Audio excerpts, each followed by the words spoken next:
आज आंवला नवमी है और आंवला इतना हृष्ट पुष्ट है हमारे पास, और ये आंवले का पेड़ है।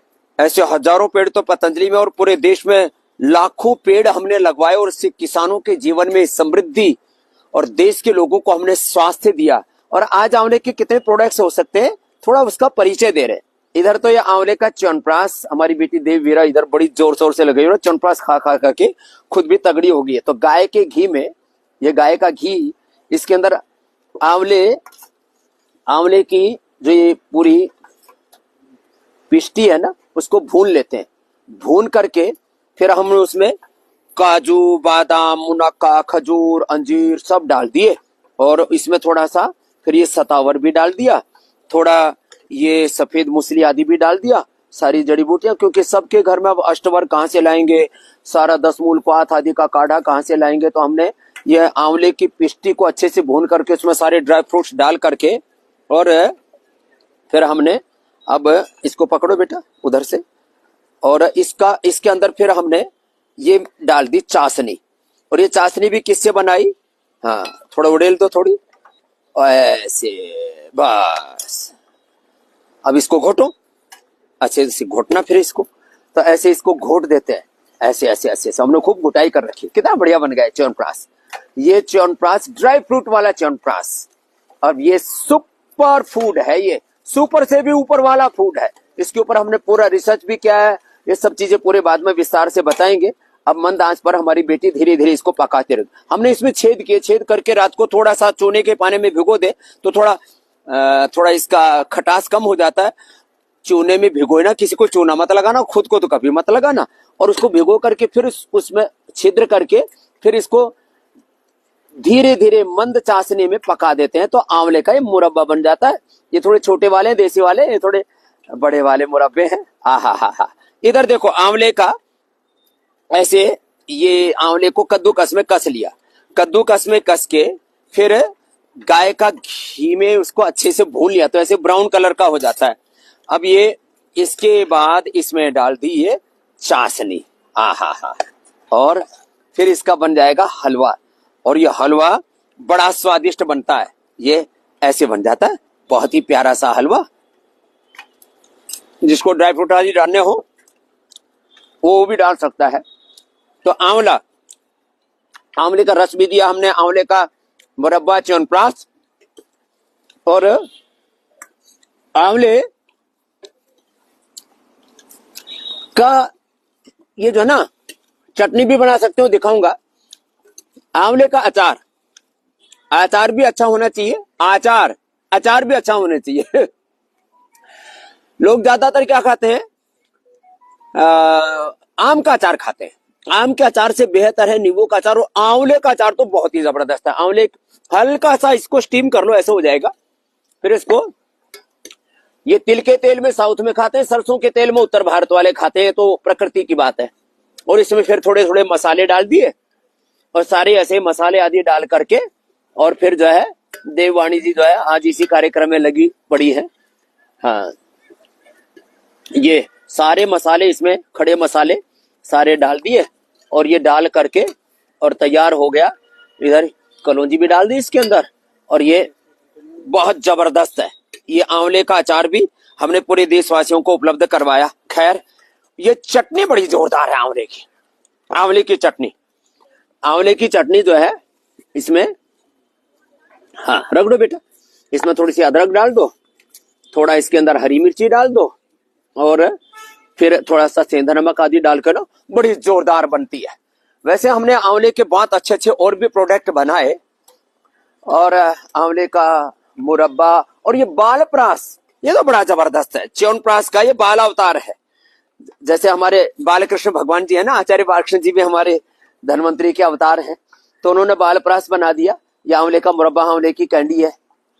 आंवले की कैंडी भी बड़ी जोरदार है, एक थोड़ी खटमिठी है।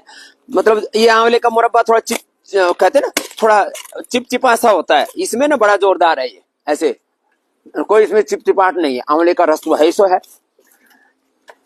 ये आंवले लोग काटने लग गए थे, देखो अभी तो पेड़ पर कितने सुंदर सुंदर लगे पड़े हैं, बहुत ही प्यारे प्यारे।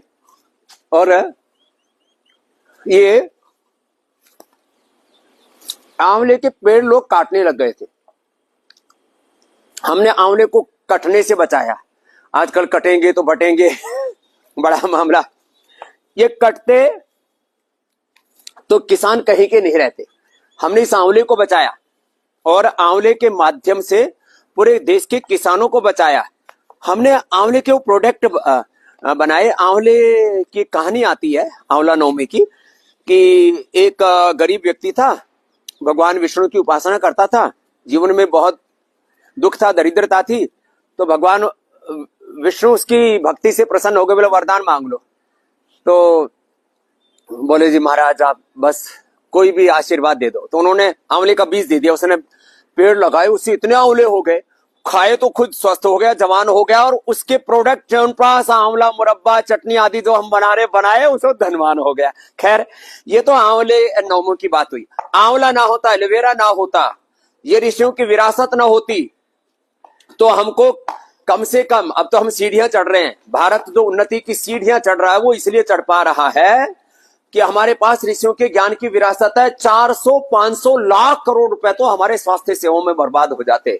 हमने इस बर्बादी से देश को बचाया, योग, आयुर्वेद और स्वदेशी को घर घर तक पहुंचाया। आज ये जहां आप देख रहे हो, ये तो एक उसका छोटा सा नजारा है, देखो कितना प्यारा प्यारा लग रहा है ना।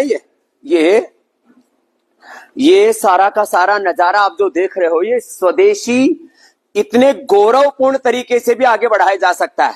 लोगों ने योग को, आयुर्वेद को, स्वदेशी को, गुरुकुलीय परंपरा को, सनातन को नेपथ्य पर धकेल दिया था, और सनातन का मतलब, सनातन धर्म का मतलब दरिद्रता मान लिया था। नहीं, हमारे पास परम वैभव रहा है, भारत परम वैभवशाली देश रहा, आगे भी इसको परम वैभवशाली बनाएंगे। योग, आयुर्वेद और स्वदेशी का ये जो अभियान है, इसके साथ ये परिधान भी है। इधर भी मामला बड़ा जोरदार है। बस आगे ज्यादा हम नहीं जाएंगे इसलिए क्योंकि हम तो लंगोटी और धोती वाले हैं, लेकिन यहाँ बहुत बहुत कुछ है। लेकिन सर्दियों के भी हैं, गर्मियों के भी हैं, कॉटन के भी हैं, और इधर तो मामला बहुत जोरदार है। कई दिनों के बाद इधर हमारा आना हुआ है। तो खैर हम आपको ये कहना चाहते हैं कि यदि भारत के पास योग न होता, आयुर्वेद न होता, हमारा सनातन धर्म न होता, ऋषियों की विरासत न होती, तो देश में बच्चे, जवान, बुजुर्ग इतने रोगी हो जाते, इतने बीमार और लाचार हो जाते, हम कहीं के नहीं रह जाते। तो मैं बस एक ही बात कहना चाहता हूं, आओ फिर से ऋषियों की विरासत को अपनाओ, अपने पूर्वजों की विरासत को अपनाओ, इससे स्वास्थ्य भी पाओ, इससे समृद्धि भी पाओ, और हम अपने जल, जंगल, जमीन, जड़ी बूटी, पहाड़, ये भारत की जवानी और भारत का जो पानी है, इसका सही इस्तेमाल करें तो हम इस देश को बहुत आगे ले जा सकते हैं। अपने आप को जानो, आत्मग्लानि में, आत्मविस्मृति में, आत्मघात में, आत्मविध्वंस में, आत्मपतन में मत जाओ। आत्मगौरव के साथ, स्वाभिमान के साथ आगे बढ़ो और पूरी दुनिया को स्वास्थ्य और समृद्धि देने के लिए आगे आओ। ये भारत की बड़ी भूमिका होने वाली है। तो बस इतना ही आज कि आप इस योग, आयुर्वेद, सनातन धर्म को, ऋषियों की विरासत को अपनाइए, अपने जीवन में स्वास्थ्य भी पाइए, समृद्धि पाइए, और पूरे विश्व को स्वस्थ और समृद्ध बनाने के लिए आगे आइए। यही भूमिका है ऋषियों के संतान की।